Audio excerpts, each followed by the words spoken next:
পুত্র অভিমন্যু, অভিমন্যুর পুত্র পরীক্ষিত মহারাজ, যিনি এক জলের কারণে, শুধু জলের কারণে তিনি সৌমিক মুনির গলায় সর্প ঝুলে দিয়েছিলেন। সেই সর্প ঝুলে দেওয়ার কারণে মুনির পুত্র সিংহীমুনি অভিশাপ দিয়েছিল যে আমার বাবার গলায় যে গণসর্প ঝুলে দিয়েছে, সপ্ত দিবসে তক্ষক দংশনে তার মৃত্যু অবধান। অভিশপ্ত জীবন।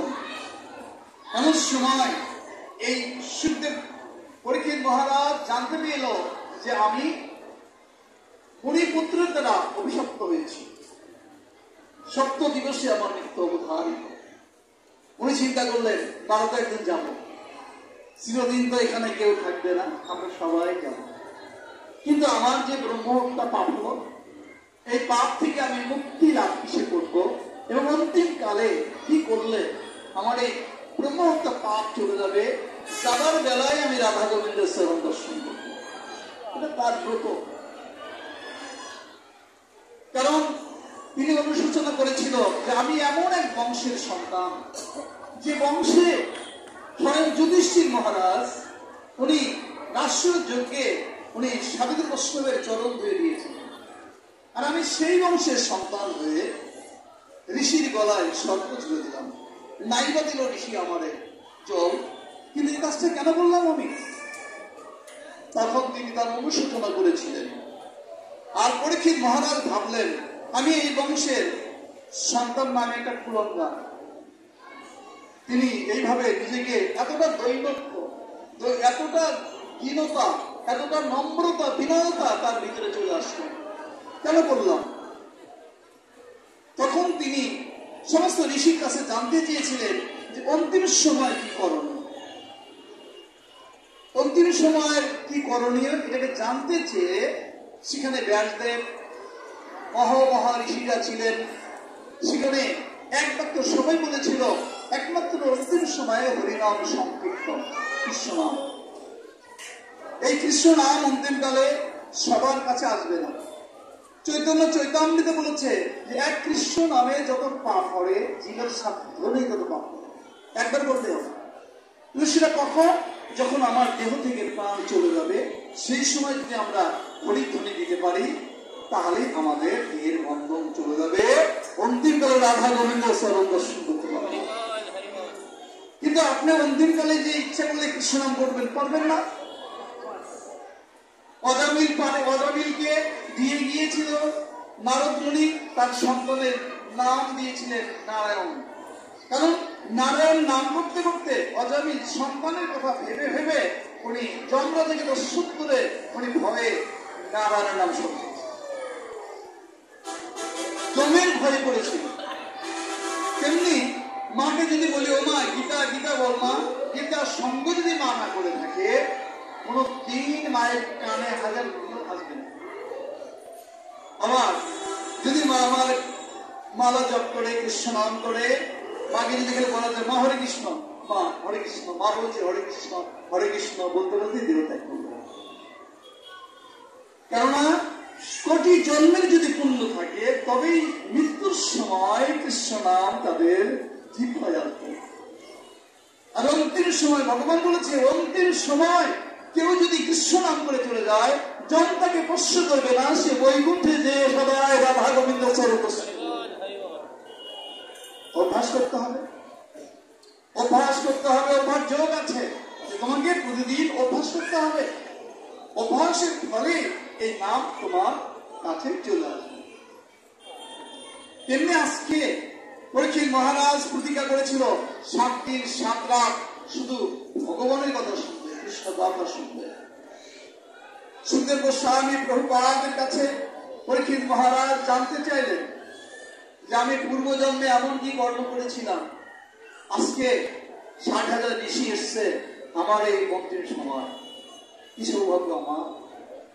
কৃষ্ণ নামে যেটা অমৃত, এটা যদি আগে আমি জানতাম তাহলে অভিশাপটা আরো বড় করে নিয়ে আসতাম। কিন্তু 7 দিনে কি করবো? কি অমৃত আমি রাজা হয়ে বুঝতে পারিনি।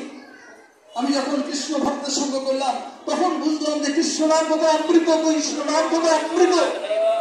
কিন্তু আগে তো বুঝতে পারিনি, আগে ভক্ত সঙ্গ করিনি, আগে কোনোদিন গীতা পাঠ করিনি, আর এইভাবেই ঘুরে বেড়াতাম সংসারে। কিন্তু আজকে গীতা পাঠের মাধ্যম দিয়ে আপনাদের মতো ভক্তের চরণ দর্শন করে সৌভাগ্য হয়েছে। তাহলে এটা কত অমৃত। তখন বলছে, এই একাদশীর কথা বলছে সুব্রত স্বামী প্রভুপাদের কাছে পরীক্ষিত মহারাজ। এমন সময় বলছে যে ভগবান এখন গোপাল যশোদার কাছে, যশোদার কাছে গোপাল। এমন সময় কম নামে এক ঋষি ধ্যান করছে, অনেক দিন থেকে ধ্যানে বসে আছে গোপাল।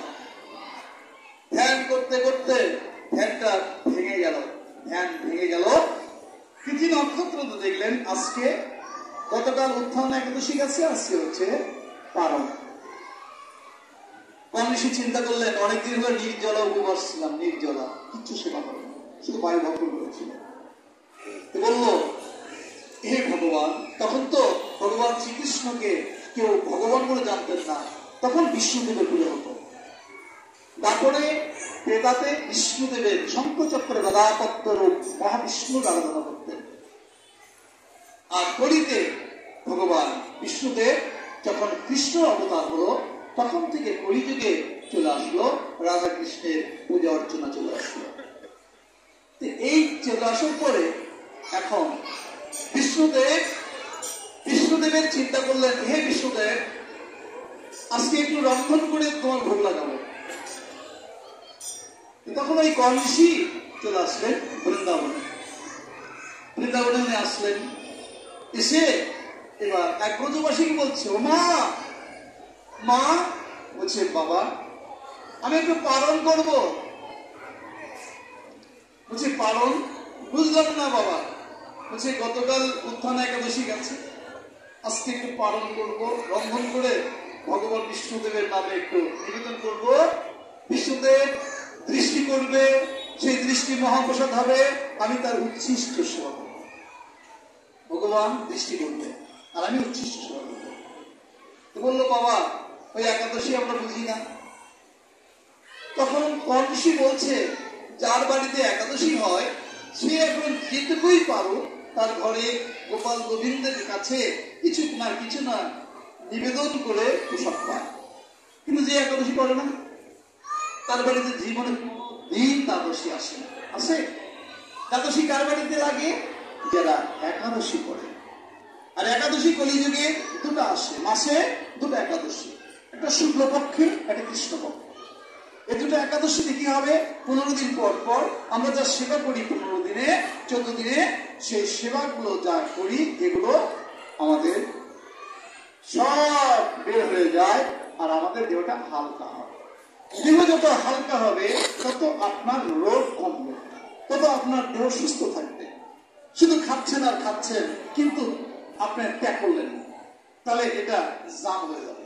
সাইকেল খালি চলছে আর চলছে, সাইকেল আমরা যদি মাঝে মাঝে অয়েলিং না করি তাহলে সাইকেলটা জাম হয়ে যাবে। তেমনি শরীর এমন একটা জিনিস, শরীরটাকে যদি আরামে রাখতে চান, শরীরটাকে সুস্থ রাখতে চান, তাহলে আপনি যেভাবেই বলেন একাদশী ব্রতের মাধ্যম দিয়ে কৃষ্ণ ভক্তি লাভ হবে, শরীরও আপনার সুস্থ থাকবে এবং ভগবানের প্রতি ভক্তি প্রেম লাভ হবে।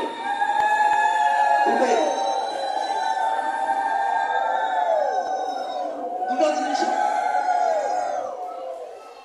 তখন এক ব্রজগোপী বলছে, বাবা আপনি যদি পালন করতে চান তাহলে নন্দের গৃহে যান। আসছে নন্দের গৃহে কনঋষি এসে ডাকছে, বাবা নন্দরাজা, নন্দরাজা আছো গৃহে?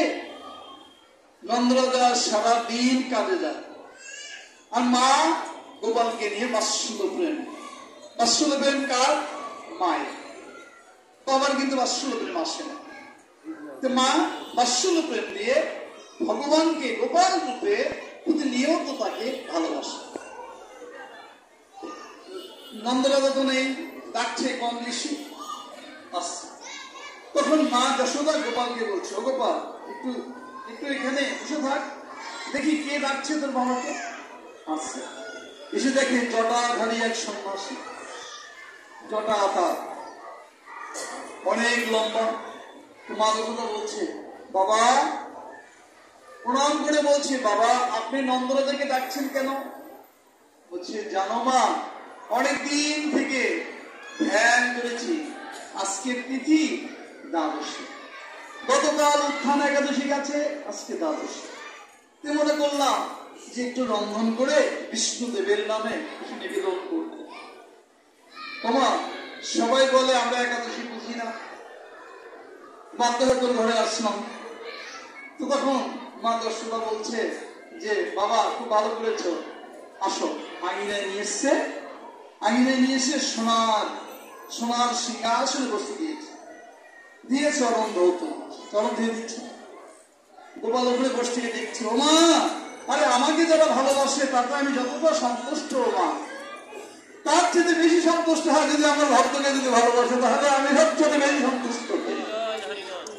ভক্ত আমার মাতা পিতা, ভক্ত আমার গুরু, ভক্ত আমার নাম রেখেছে বাঞ্ছা কল্পতরু।